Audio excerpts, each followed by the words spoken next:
सभी को सुबह की राम राम। आज मैं आपको एक ऐसे पोज के बारे में बताऊंगा जो खाना खाने के बाद में भी हम कर सकते हैं। सिर्फ एक ही आसन है जो खाना खाने के बाद हम कर सकते हैं उसको। ठीक है, उस आसन का नाम है वज्रासन। इंग्लिश में हम डायमंड पोज बोलते हैं और थंडरबोल्ट पोज भी बोलते हैं। ये एक ऐसा पोज है जो कब्ज में या पेट भारी हो खाना खाने के बाद या एसिडिटी हो उसमें राहत पहुंचाता है। एक 2010 के अंदर स्टडी हुई थी।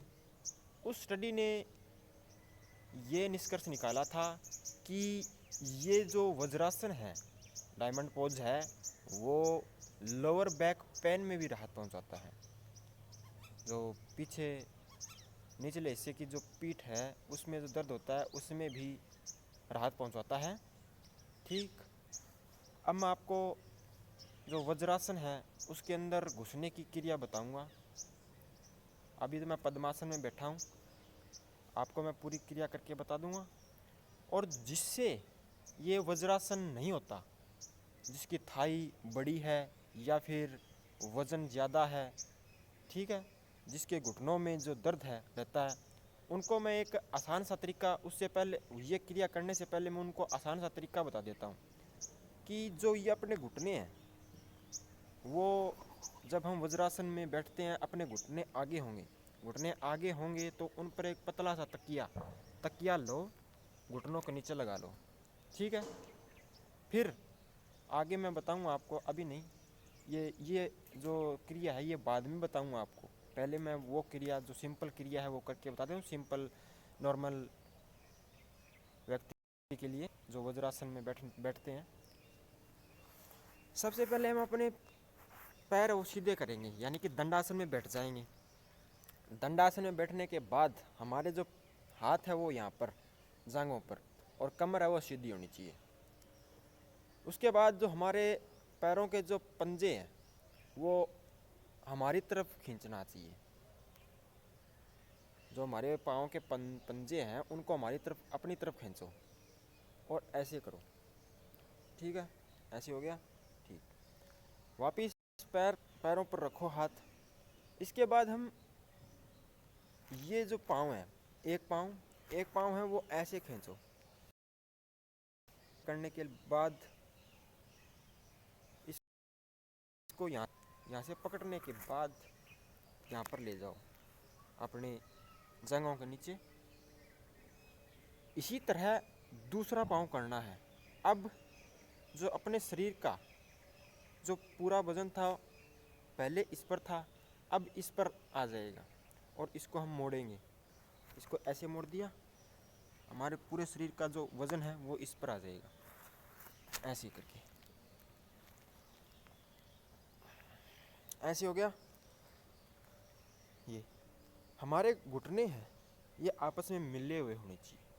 आगे से घुटने आपस में मिले, पीछे से जो अंगूठे होते हैं, अंगूठे है वो दोनों पैरों के अंगूठे वो आपस में मिले हुए होने चाहिए। और जो एड़ी है वो खुली होनी चाहिए। दोनों पाँव की एड़ी खुली होगी और अपने हमारे जो वो हिप्स उन दोनों एड़ियों के बीच में होने चाहिए, ना कि जो अपने हिप्स है वो एड़ियों के ऊपर नहीं होंगे। जो एड़ियाँ हैं वो खुली होंगी, अंगूठे हैं दोनों पैरों के वो आपस में मिले हुए होने चाहिए। और जो अपने हिप्स है वो एड़ियों के बीच में होंगे।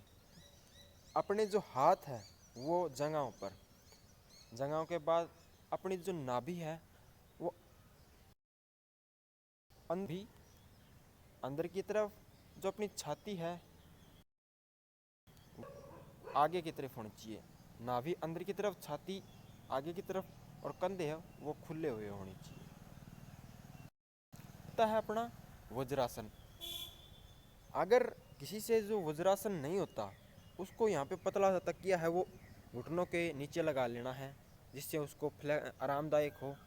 और जो एक और तकिया है, दूसरा तकिया है, जिनकी जांघें मोटी है, घुटनों में दर्द रहता है, वो तकिया है वो इनके अंदर, इसके अंदर है, यहाँ पे इसके अंदर लगा लेना है आपको।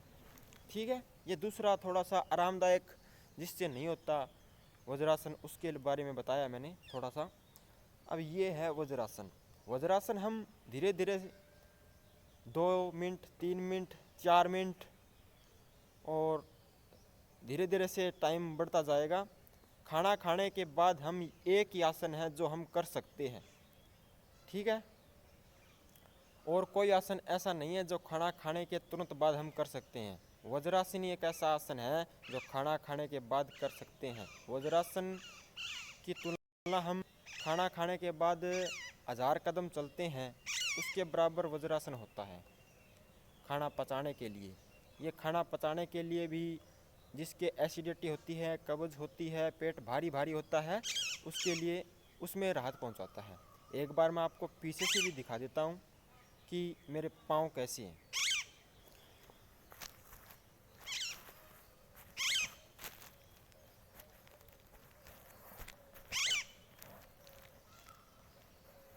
जो ये मेरे घुटने हैं वो घुटने हैं वो मेरे जुड़े हुए हैं, और जो मेरे अंगूठे हैं पाँव के, ये देखो ये अंगूठे हैं वो मिले हुए हैं, और जो एड़ियाँ हैं वो खुली है। तो ये ऐसी, ये एड़ियों के बीच में ऐसी, और जो मेरी पीठ है वो बिल्कुल सीधी है, बिल्कुल सीधी है। और जो मेरे हाथ हैं वो जांघाओं पर है।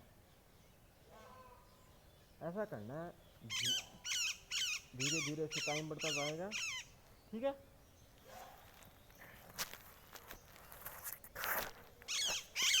ये था अपना वज्रासन।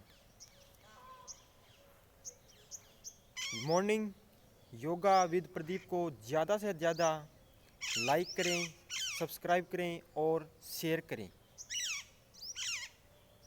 आज की वीडियो में बस इतना ही।